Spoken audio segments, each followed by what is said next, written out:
Carving candles is an old German craft, still practiced by artisans.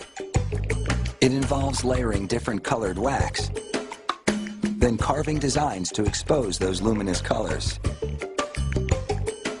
It's hard to beat the radiant beauty of a carved candle.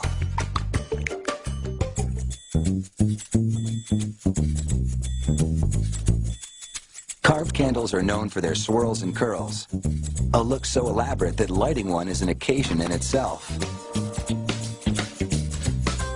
The process starts with vats of hot wax in various colors.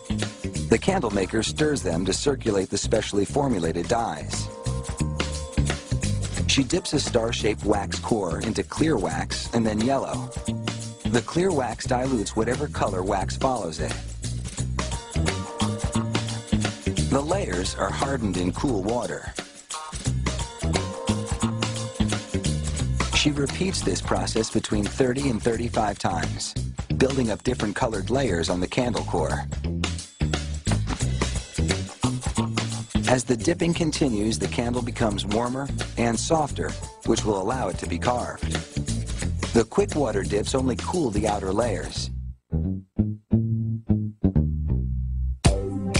Partway into the dipping, the candle maker deepens the candle's grooves. As she resumes dipping, she has to keep a close watch on the candle's temperature. If it absorbs too much heat, it'll be too soft to carve. But if it's too cool, the wax can splinter. Achieving the right consistency is crucial. It's almost time to get carving. But first, the candle maker squeezes the drippings together and slices them off.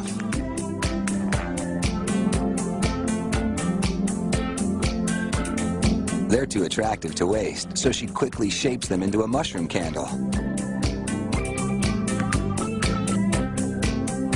She pokes a hole in the center for the wick, and within moments, the candle is complete.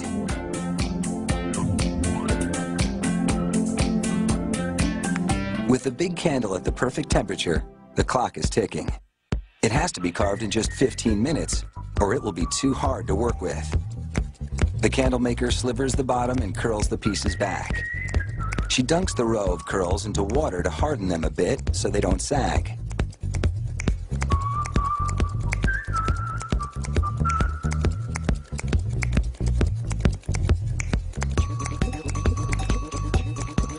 On the second row, she curls each row in the opposite direction to the one before. She carves a total of 4 rows, with the last curls fixed upright. Using a square-edged gouging tool, she cuts a windmill design into the upper section of the candle. Then she shapes the wax cutout into a base for the windmill.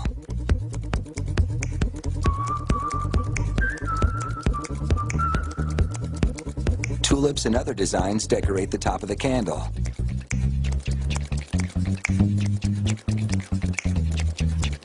She must work with a quick but steady hand.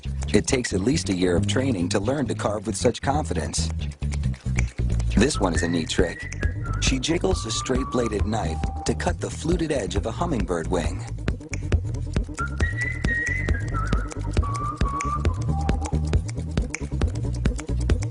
One last character, and this carving job is complete.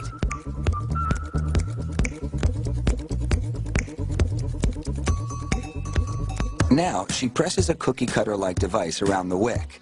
This forms a well that will allow the wax to burn down the center instead of dripping down the sides, which would ruin the carving.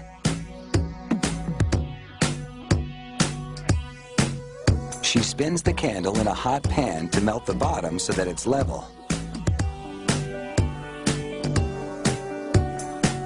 And while it's still hot, she attaches the company's sticker. Finally, an acrylic glaze seals the candle's decorations and protects the finish. Once lit, the light from the clear core shines through the designs for a real glowing beauty.